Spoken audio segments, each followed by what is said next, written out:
Easy steno YouTube channel पर आप सभी का स्वागत है। डिक्टेशन 5 सेकंड बाद स्टार्ट होगी। Ready start.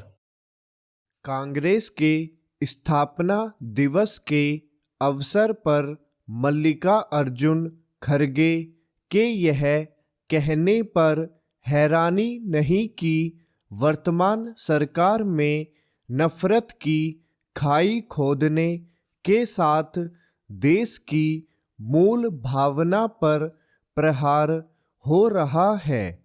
उनका यह कथन यही दर्शाता है कि वह राजनीतिक विमर्श के मामले में उसी राह पर चलना चाहते हैं जिस पर सोनिया और राहुल गांधी एक लंबे समय से चलते आ रहे हैं। इसकी अनदेखी नहीं की जा सकती कि सोनिया गांधी किस तरह यह कहती रहती है कि संविधान खतरे में है अथवा बोलने की आज़ादी को कुचला जा रहा है। राहुल गांधी का स्वर भी यही रहता है कि मोदी सरकार के चलते देश रसातल में जा रहा है। अभी चंद दिनों पहले भारत जोड़ो यात्रा के दिल्ली आगमन के अवसर पर एक संबोधन में उन्होंने कहा था कि देश में नफरत फैलाने का काम किया जा रहा है। हालांकि उन्होंने यह भी स्वीकार किया था कि 2800 किलोमीटर की यात्रा में उन्हें कहीं भी नफरत का माहौल नहीं दिखा, लेकिन वह इस नतीजे पर भी पहुंच गए कि सरकार नफरत फैला रही है। मल्लिकार्जुन खड़गे ने भी यही साबित करने की कोशिश की।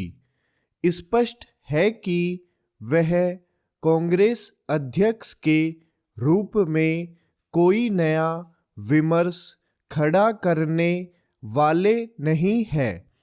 इसकी पुष्टि हाल में उनकी ओर से दिए गए कुछ बयानों से भी होती है।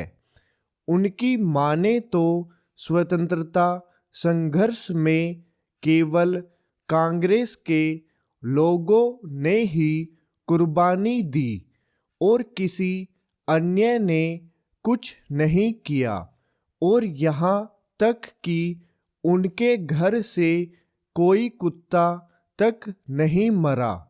क्या इसे प्यार और सद्भाव की भाषा कहा जा सकता है?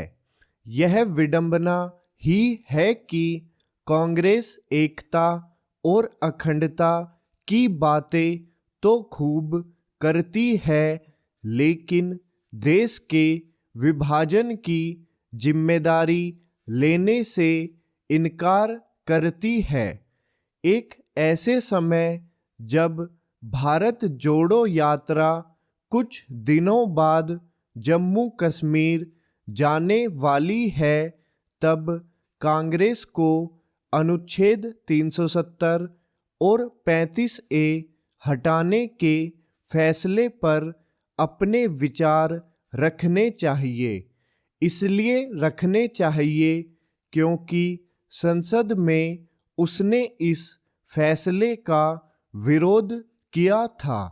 कांग्रेस को यह स्पष्ट करना चाहिए कि क्या जम्मू कश्मीर को अनुच्छेद 370 के तहत विशेष अधिकार देना देश की मूल भावना के अनुरूप था।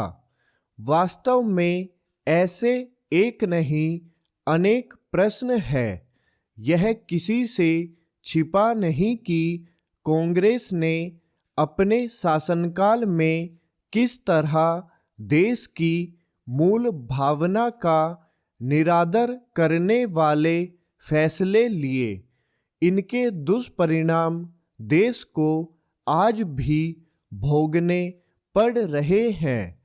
कांग्रेस को यह आभास हो तो बेहतर कि उसका झुकाव वामपंथ से अति वामपंथ की ओर होता जा रहा है और इसी का लाभ उठाकर भाजपा उसके कई उपेक्षित नेताओं को अपनाती जा रही है। वास्तव में यदि कांग्रेस देश की मूल भावना का आदर कर रही होती तो वह इतनी दुर्बल नहीं हुई होती। स्टॉप।